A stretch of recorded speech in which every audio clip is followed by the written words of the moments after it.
So, last క్లాసెస్‌లో మనం discuss చేసుకున్నాం గైస్.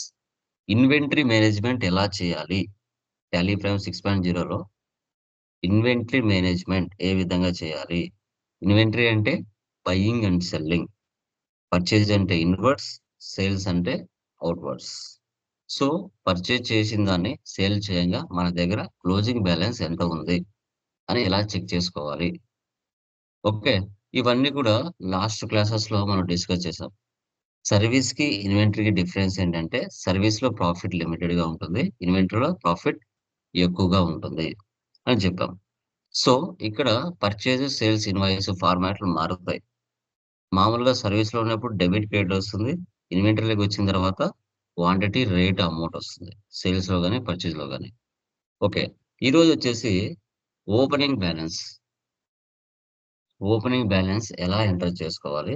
ఆ ఓపెనింగ్ బ్యాలెన్స్‌తో మళ్ళీ ఫైనాన్షియల్ ఇయర్ అంతా బిజినెస్ ఎలా చేయాలి అనేది కాన్సెప్ట్. ఇప్పుడు ఇండియా ఫైనాన్షియల్ ఇయర్ అనేది 1 ఏప్రిల్‌తో స్టార్ట్ అయ్యి 31/3కి ఎండ్ అవుతది. లాస్ట్ ఇయర్‌లో మిగిలిన క్లోజింగ్ బ్యాలెన్స్ అంతా నెక్స్ట్ ఇయర్‌కి ఓపెనింగ్ బ్యాలెన్స్‌గా మారుతుంది. సో, దాన్నే బ్యాలెన్స్ షీట్ అంటారు.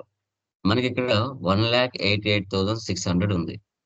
లయబిలిటీస్ ఉన్నాయి, అసెట్స్ ఉన్నాయి. అంటే ఆ బాక్స్‌ని మనం ఏమంటాం బ్యాలెన్స్ షీట్ అంటారు. ఆ బాక్స్‌లో ఉన్న అమౌంట్ ఓపెనింగ్ బ్యాలెన్స్ ఎంటర్ చేసుకొని, ఆ అమౌంట్‌తో మళ్ళీ ఫైనాన్షియల్ ఇయర్ అంతా బిజినెస్ చేస్తూ వెళ్ళాలి. ఓకే. ఎలా అనేది ఇక్కడ కాన్సెప్ట్. ఓకే. డన్. చూడండి.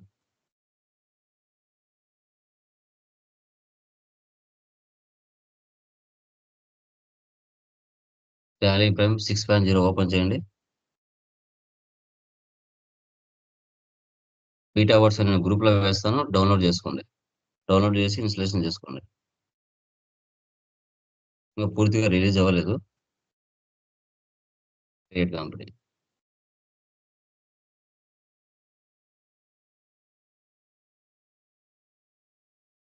ఆంధ్రప్రదేశ్. చూడండి ఎంటర్, ఎంటర్, ఎంటర్ ఇవ్వకుండా control A, A for apple. Maintain accounts first option yes పెట్టండి. బిల్ వైస్ నో పెట్టండి. ఈ 2 ఆప్షన్స్ కూడా యెస్‌లో ఉండాలి. Maintain inventory, integrate accounts with inventory. ఈ 2 ఆప్షన్స్‌లో యెస్‌లో ఉండాలి. ఇక రిమైనింగ్ అవసరం లేదు.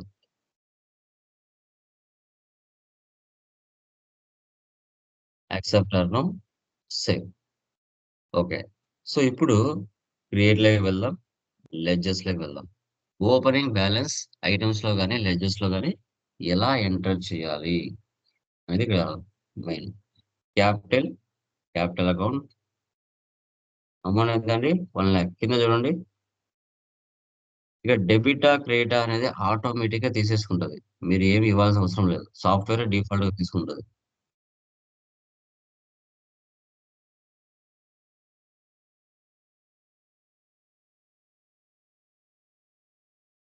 20,000.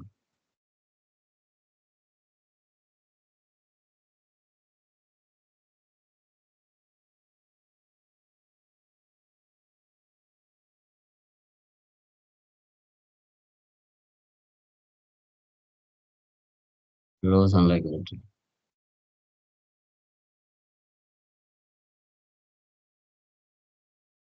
Next for research. Fixed assets.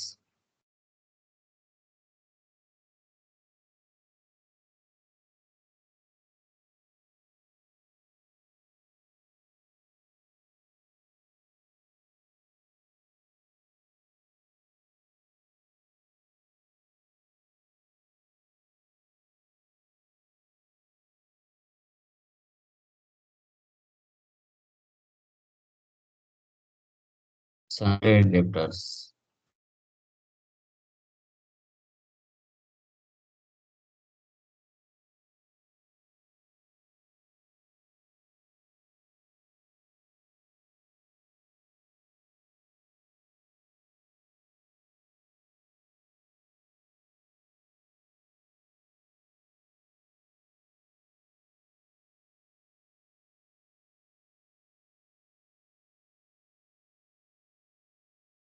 తర్వాత SBI bank.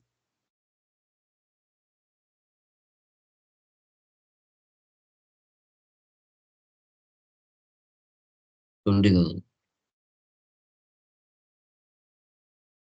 Okay. Cash already డిఫాల్ట్‌గా ఉంటది కదా! అక్కడ వెళ్లి అమౌంట్ ఇవ్వాలి. ఎస్కేప్. నెక్స్ట్ ఐటెమ్స్‌లోకి వెళ్ళండి. Invoice, members, stock item. So, ఇక్కడ గ్రైండర్స్. ఇక్కడ ఓపెనింగ్ బ్యాలెన్స్ ఇవ్వాలి. Quantity 2, rate 2000. పిక్సెస్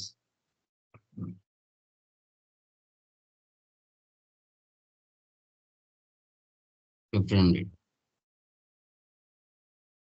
ceiling fan,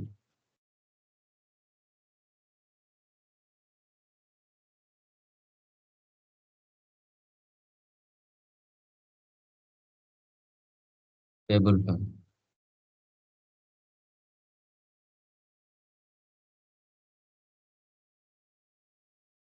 okay. Escape. ఆ అమౌంట్ మ్యాచ్ చేయాలి. Alter, ledger, cash. అమౌంట్ ఎంత? 80,000 చేయాలి. Escape, escape. సో, ఇప్పుడు బ్యాలెన్స్ షీట్ వెళ్లి చూడండి.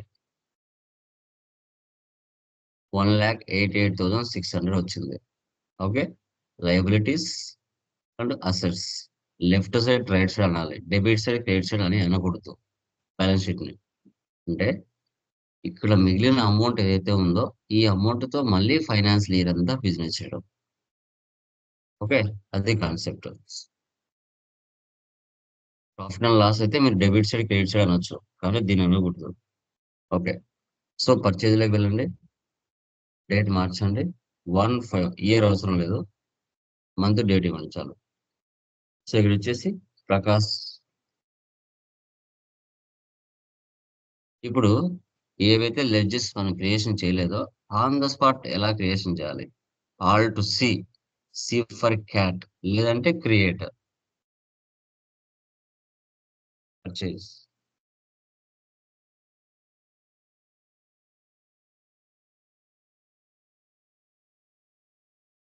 Ceiling fan. క్వాంటిటీ 50. రేట్ ఆటోమేటిక్‌గా అదే పడుతుంది. ఎందుకు పడుతుంది చెప్పండి చూద్దాం. రేట్ ఎందుకు పడుతుందమ్మా మనమేమి ఇవ్వకముందే?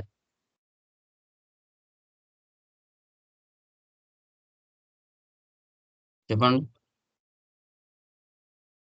సో, ఓపెనింగ్ బ్యాలెన్స్ ఇచ్చాం కాబట్టి ఆటోమేటిక్‌గా రేట్ అదే తీసేసుకుంటుంది. ఓకే. 2,65,000కి మన బిజినెస్ ప్రకాష్ దగ్గర నుంచి మనకు ceiling fan, table fan, mixers, grinders purchase చేసింది. 200 క్వాంటిటీ. మళ్ళీ సేమ్ ఐటెమ్సే 25 రమేష్.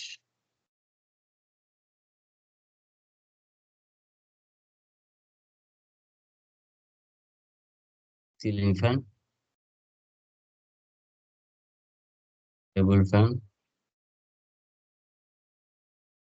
Mixers, grinders. సేమ్ ఇక్కడ చూడండి. Purchase from Ramesh all items 50 numbers అని క్రెడిట్. సేమ్ పైన ఏవైతే ఐటమ్స్ ఇచ్చిండో అవే ఐటమ్స్ ఇవ్వండి.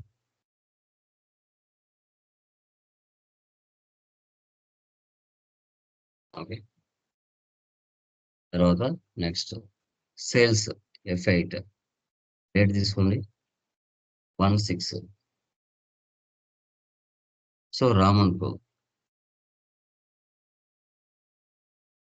ఇప్పుడు సేల్స్ లెడ్జర్ నచ్చలేదు. On the spot create. Sales accounts. ఆ బ్యాలెన్స్ షీట్‌లో ఉండే వాల్యూస్ మాత్రం ఓపెనింగ్ బ్యాలెన్స్ ఇవ్వాలి. రిమైనింగ్ ఇవ్వకూడదు. Ceiling fan 35. Table fan 35.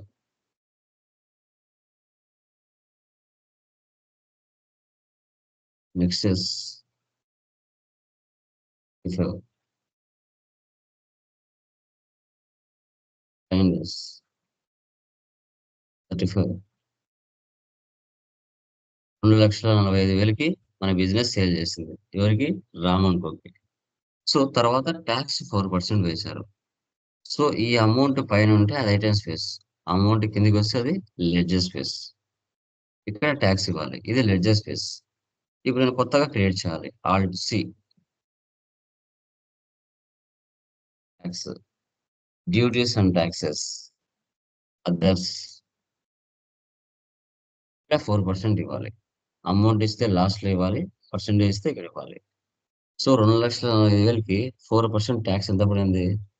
9,800 పడింది. ఈ 2 కలిపితే లాస్ట్‌లో 2,54,800 అవుతుంది. తర్వాత మళ్ళీ 26. So, Ravi and co.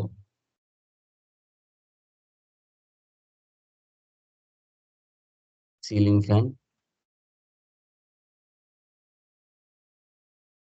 Table fan,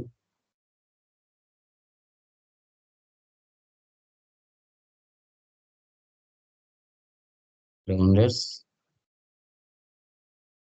talks 4%. Yeah! Okay. ఇద్దరికీ సేమ్ వాల్యూ. ప్రీవియస్ కూడా 2,54,800 ఇప్పుడు కూడా 2,54,800. ఓకే. సేమ్ ఇలా. ఓకే. నెక్స్ట్ మళ్ళీ డేట్ మార్చండి. 31/7. క్యాష్ తీసుకోండి. Cash. Ceiling fan 25, table fan 25, excess 25, grinders 25. So, గుర్తుపెట్టుకోండి. పర్చేజ్‌లో డిస్కౌంట్ వస్తే మన బిజినెస్‌కి ఇన్‌కమ్. సేల్స్‌లో డిస్కౌంట్ వస్తే మన బిజినెస్‌కి ఎక్స్‌పెన్స్. ఇప్పుడు డిస్కౌంట్ అలౌడ్ -5%. పర్చేజ్‌లో అయినా మైనస్ ఇవ్వాలి. సేల్స్‌లో అయినా మైనస్ ఇవ్వాలి. గుర్తుపెట్టుకోండి. Alt C.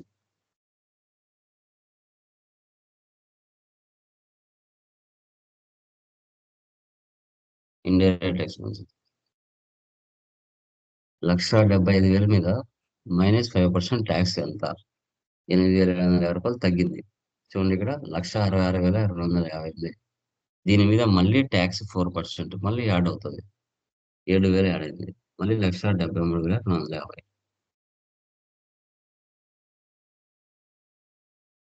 Okay. Done. Next received cheque from Ram and Ravi 80% of sales value. So, ఇక్కడ చూడండి. మనం సేల్ చేసాం. 1 6 తారీఖున, 2 6 తారీఖున. రామ్‌కి, రవికి. వాళ్ళు టోటల్ అమౌంట్ ఇవ్వడం లేదు మనకి. టోటల్ అమౌంట్ అనేది ఇవ్వలేదు. సో, 80% ఇచ్చారు. మళ్ళీ ప్రకాష్ అండ్ రమేష్ మనం పర్చేజ్ చేసాం. వాళ్ళకి 70% మనం ఇస్తున్నాం. టోటల్ వాల్యూ మనం ఇవ్వట్లేదు. సో, కాబట్టి ఆ 80% అమౌంట్ ఎంత? 70% అమౌంట్ ఎంత అని డే బుక్‌లో వెళ్లి మనం చెక్ చేయాలి. చూడండి అన్ని ఎంట్రీస్ కనిపించట్లేదు ఇక్కడ. సో, కాబట్టి ఆల్ట్ F2 ఇచ్చేసి డేట్లు తీసేయండి. డేట్లు తీసేస్తే మన ముందుకు అన్ని వాల్యూస్ వస్తాయి. కంట్రోల్ N ఇవ్వండి. ఓకే. ఇక్కడ చూడండి. పర్చేజ్ ఫస్ట్ సేల్స్ ఉంది కదా! 2,54,500 కింద చూడండి లెఫ్ట్ సైడ్‌లో కాలిక్యులేటర్ ఆన్ అయింది. ఇంటూ 80/100 తర్వాత 2,65,000 ఇంటూ 70/100 ఈ వాల్యూస్ అక్కడ ఇవ్వాలి.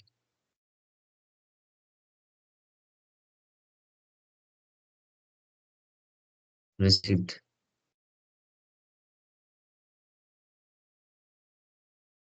రావ్.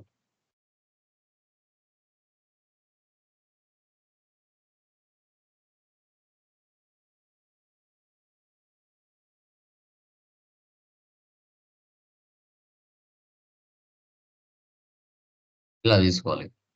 రామ్ క్రెడిట్ తీసుకోవాలి. రవి క్రెడిట్ తీసుకోవాలి. బ్యాంక్ డెబిట్ తీసుకోవాలి. తర్వాత పేమెంట్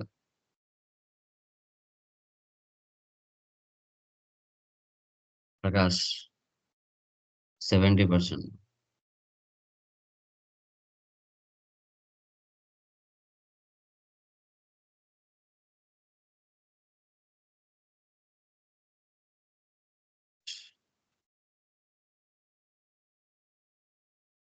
ఎందుకండి నెగెటివ్ బ్యాలెన్స్ చూపిస్తుంది? ఎనీవన్?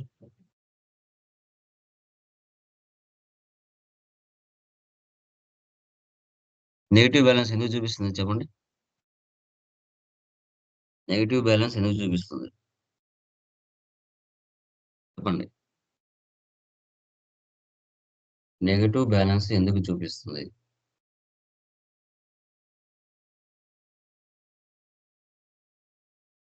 ఎనీవన్?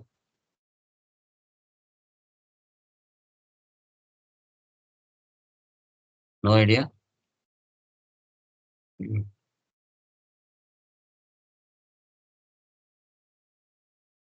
మన దగ్గర క్యాష్ లేదు కాబట్టి. Okay. Contra. Cash to పెట్రికల్స్.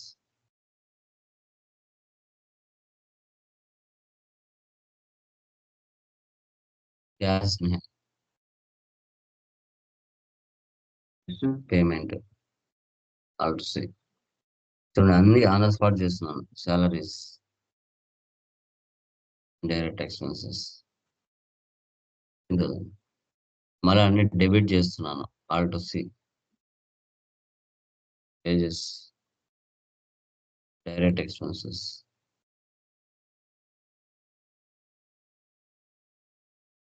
Alt C. Electricity bill.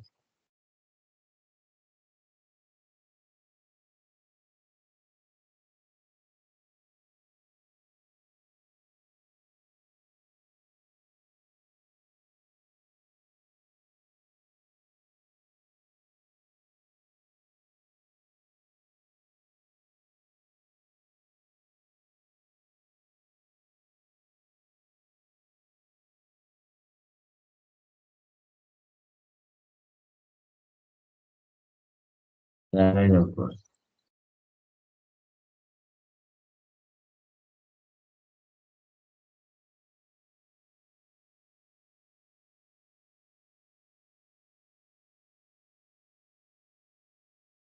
Cash. ఇలా తీసుకోవాలి.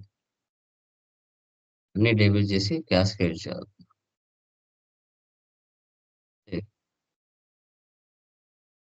ఎస్కేప్. డే బుక్ లో వెళ్తే ఆల్ట్ F2 ఇచ్చేసి డేట్లు తీసేసామంటే మనం చేసిన ట్రాన్సాక్షన్స్ అన్ని ఇక్కడ కనపడతాయి. తర్వాత profit and loss. Alt F1 expand. Profit ఎంత వచ్చింది ఇక్కడ? 108,750. Stock summary. F2 వాళ్ళు configure. So goods inwards, so goods outwards. Inward అంటే పర్చేజెస్, అవుట్వర్డ్స్ అంటే sales, remaining closing balance. 100 purchase చేసావు, 95 సేల్ చేసావు, కానీ 5 ఉండాలి, కానీ 7 ఎందుకు ఉన్నాయి? బ్లైండెడ్స్ 100, 95, 7 ఎందుకు ఉన్నాయండి? 7 5 కదా ఉండాల్సిన closing balance. Inverse value total ఇక్కడ 400 నెంబర్స్, 5,000, 5,30,000. అవుట్వర్డ్స్ 380 సేల్ చేశారు, 6,65,000. క్లోజింగ్ బ్యాలెన్స్ 28 ఉన్నాయి. రేట్ వచ్చేసి 37,100. ఓకే. సో అది. సో ఎందుకంటే ఓపెనింగ్ బ్యాలెన్స్ ఉంది కదా, ఓపెనింగ్ బ్యాలెన్స్ కూడా 2 ఉన్నాయి కాబట్టి అవి యాడ్ అయినాయి. చూడండి ఇక్కడ ఓపెనింగ్ బ్యాలెన్స్ 2 ఉన్నాయి కదా, 100లో 5 వెలిగితే 5 ఉంటాయి, 95 వెలిగితే 5 ఉంటాయి, ఆ 5కి 2 యాడ్ అవుతే 7. ఓకే. సో ఈ విధంగా రిపోర్ట్స్ చెక్ చేసుకోవాలి. డాష్బోర్డ్ లో రిపోర్ట్స్ అని ఒకే చోట ఉంటాయి. Display more reports, trial balance, debit balance, credit balance equal అవుతుంది. Account books, cash and bank balance, purchase register, sales register monthly, receipt register, payment register, contract register. So ఇది opening balance enter చేసుకొని ఆ opening balance తో మనం ఏ విధంగా మళ్ళీ finance year అంతా business చేసుకుంటూ వెళ్తాము అనేది టాలీ ప్రైమ్ 6.0లో మనం క్లియర్ గా డిస్కషన్ చేసాం. ఓకే. క్లియర్ అమ్మా? ఎనీ డౌట్స్ దీనిలో? గౌతమ్, సురేష్, సుధీర్, ఈశ్వర్, రజని అర్థమైందా? లక్ష్మి, ఓపెనింగ్ బ్యాలెన్స్ అంటే ఆ బ్యాలెన్స్ షీట్ లో ఉన్న వాల్యూస్ మ్యాచ్ చేసుకొని ఆ మ్యాచ్ చేసుకున్న అమౌంట్ తో మళ్ళీ ఫైనాన్స్ ఇయర్ అంతా ఏ విధంగా మనం టాలీ ప్రైమ్ 6.0లో చేయాలనేది మీకు నేను చెప్పడం జరిగింది. ఓకే, క్లియరా? ఏమైనా డౌట్స్ ఉన్నాయా దీంట్లో? Okay, done.